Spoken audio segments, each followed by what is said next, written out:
Oke, assalamualaikum warahmatullahi wabarakatuh. Jumpa lagi dalam pembahasan soal PPKN, materi mengenai politik luar negeri Indonesia. Pada saat ini kita akan membahas soal yang akan keluar pada saat PTS. Kita bisa lihat soal nomor 1 langsung saja. Ikut mewujudkan ketertiban dunia yang berdasarkan kemerdekaan, perdamaian abadi, dan keadilan sosial adalah tujuan nasional Indonesia yang tercantum dalam Pancasila. Apakah ada kata-kata berdasarkan kemerdekaan, perdamaian abadi, dan keadilan sosial di sila-sila Pancasila? Artinya nggak ada, kurang tepat. Kita coret. Garis besar haluan negara GBHN di zaman Presiden Soekarno ada GBHN, tapi kalau setelah reformasi tidak ada GBHN lagi. Atau ada yang lupa GBHN apa sih Pak? GBHN adalah garis besar haluan negara. Jadi ketika melaksanakan sesuatu mengenai kebijakan negara, itu sudah ada garis besar haluan negaranya. Jadi siapapun yang jadi presidennya di periode-periode yang lain harus mengikuti garis besar haluan negara. Gitu. Nggak ada istilah kebijakan presiden sebelumnya, kebijakan presiden saat ini. Contoh, kalau kita bahas GBHN dikit. GBHN itu tidak berlaku lagi di Indonesia. Jika ada jembatan yang kalian lihat umpamanya di kampung kalian atau di dekat rumah kalian, kok jembatan ini belum jadi ya, kayak gitu. Terus ada aparat negara yang menjawab, iya jembatan itu bukan program bupati yang sekarang, tapi itu adalah program bupati yang lalu, gitu. Artinya apa? Bupati yang saat ini tidak wajib menyelesaikan proyek jembatan yang terbengkalai itu, gitu. Tapi kalau kita mengikuti garis besar haluan negara, ada jembatan kayak tadi, umpamanya ada jembatan yang contohnya belum jadi di salah satu daerah, maka kepala daerah yang saat ini harus melanjutkan jembatan itu sampai jadi, sampai bisa digunakan. Walaupun pembangunan awalnya bukan dia, tapi bupati sebelumnya, karena harus mengikuti garis besar haluan negara. Tapi sekarang nggak berlaku lagi GBHN. Oke, jadi GBHN kita coret. Tapi sebenarnya konsep GBHN itu bagus. Jadi tidak ada proyek-proyek yang mangkrak. Penjelasan Undang-Undang 1945 kurang tepat, batang tubuh juga kurang tepat. Yang tepat adalah pembukaan. Kita pasti sering dengar berdasarkan kemerdekaan, perdamaian abadi, dan keadilan sosial, kayak gitu. Kalau upacara tiap Senin. Artinya apa? Itu ada di pembukaan Undang-Undang 1945. Kalau kita upacara tuh biasanya ada yang bacakan atau ada yang membacakan Undang-Undang Dasar 1945 gitu. Jadi jawaban yang paling tepat adalah B. Oke? Paham ya? Next selanjutnya atau materi selanjutnya, soal selanjutnya. Nomor 2. Pelaksanaan politik luar negeri bebas aktif Indonesia diabadikan untuk siapa? Apakah untuk kepentingan internasional? Bebas aktif? Tidak. Kerjasama regional? Tidak. Perdamaian bangsa? Bisa jadi, tapi kurang tepat. Atau D. Keamanan hubungan luar negeri? Kurang tepat juga atau bisa jadi. Jawaban yang paling tepat adalah kepentingan negara. Gitu. Ketika kita melaksanakan politik bebas aktif, itu bukan untuk kepentingan negara Malaysia, Singapura, kepentingan presiden, kepentingan rakyat, tapi kepentingan negara, keseluruhan negara Indonesia. Jawaban yang tepat nomor 2 adalah B. Oke. Next, nomor 3. Spionase merupakan kegiatan dari intelijen yang dilakukan untuk D. Merusak instansi penting militer, kurang tepat. C. Memasuki wilayah tanpa izin, kurang tepat juga. E. Memperlakukan pemberontakan sebagai seni, kurang tepat juga. Atau B. Pengiriman kelompok bersenjata, kurang tepat. Jawaban yang tepat adalah A. Mendapatkan informasi atau rahasia militer atau negara. Jadi nomor 3 jawabannya A, gitu. Kalian yang punya buku cetak bisa buka di bab 5 di buku cetak ya. Atau yang ada di Teams, bisa kalian download gitu ya di Google Teams kelas kalian masing-masing di channel PKN.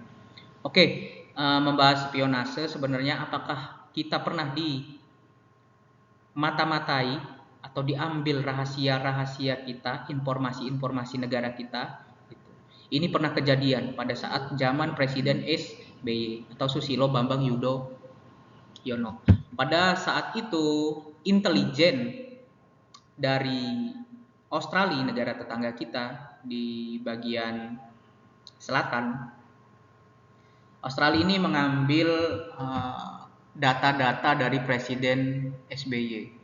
Emailnya diretas, lalu percakapan di HP-nya diretas gitu, yang membuat murka negara Indonesia akibat ulah intelijen dari Australia yang melakukan spionase terhadap SBY. Maka saat itu hubungan diplomatik kita diputus gitu.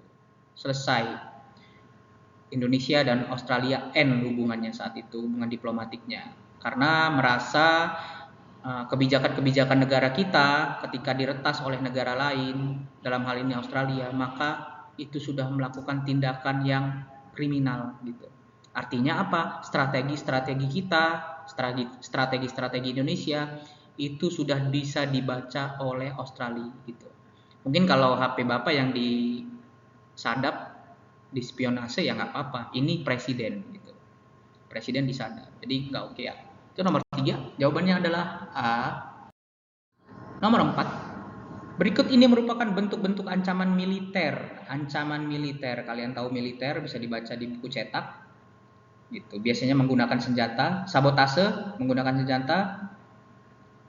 Betul. Militer juga. Agresi udah jelas, agresi militer yang terjadi di Indonesia. Pernah terjadi agresi militer 1 dan militer 2 oleh Belanda terhadap negara Indonesia ketika kita sudah merdeka, atau agresi militer yang dilakukan oleh Rusia terhadap Ukraina. Spionase yang Bapak bahas di soal sebelumnya, yaitu gerakan memata-matai yang pernah atau contohnya dilakukan oleh Australia terhadap Indonesia. Demonstrasi, jawabannya yang tepat adalah demo. Kalau pelanggaran wilayah pasti menggunakan senjata gitu. Kalau sabotase contohnya adalah dulu kita pernah membeli pesawat Sukhoi. Pesawat Sukhoi bukan dari Australia. Pesawat Sukhoi dari negara Rusia gitu. Saat itu ketika uji coba di daerah Bogor, daerah Gunung Salak, pesawat Sukhoi kita menabrak Gunung Salak. Dar, meledak. Pilotnya meninggal, pesawatnya hancur ketika uji coba. Udah dibeli tuh pesawat gitu. Apakah ada sabotase di sini? Nah, terindikasi ada sabotase dari negara yang tidak suka hubungan diplomatik antara Indonesia dan Rusia, yaitu Amerika. Bisa jadi dicurigai, terindikasi bahwa pesawat itu meledak karena ada sabotase dari Amerika. Karena Amerika kurang begitu suka kita membeli pesawat dari Rusia. Kenapa nggak membeli pesawat dari mereka gitu. Itu ada data-datanya sih mengenai skandal tersebut. Nanti kapan-kapan kita bahas lebih dalam. Itu jadi jawaban nomor 4 adalah D, kecuali, artinya demonstrasi. Nomor 5, kita lanjut lagi. Berikut ini merupakan ciri-ciri khusus dari aksi terorisme, kecuali bergerak dalam kelompok. Ya, kalau kalian sering lihat aksi terorisme pasti berkelompok. Ada yang mendanai, ada yang jadi pengantinnya. Dalam hal ini pengantin itu yang jadi tukang eksekusinya ya, untuk mati gitu. Artinya apa? Bergerak dalam kelompok. Nggak mungkin terorisme hanya dilakukan sendiri atau seorang diri.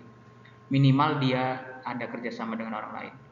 Beroperasi di bawah tanah otomatis atau rahasia, nggak mungkin saya teroris itu nggak mungkin. Pasti diem rahasia kalau dia memang benar-benar teroris. Itu. Blokade terhadap pelabuhan dan pantai bisa jadi.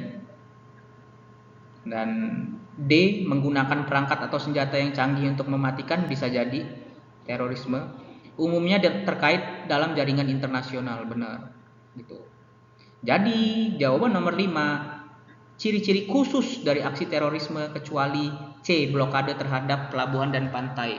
Kalau blokade terhadap pelabuhan dan pantai biasanya itu disebut agresi militer gitu. Oke, nomor 5 C. Mungkin itu aja pembahasan Bapak, gak usah panjang-panjang bikin video. Yang penting kalian tonton dan simak dan dipahami. Kalau ada yang tidak jelas dan ingin ditanyakan bisa di kolom komentar. Mungkin itu aja dari Bapak. Bapak sekali lagi mengakhiri, wassalamualaikum warahmatullahi wabarakatuh.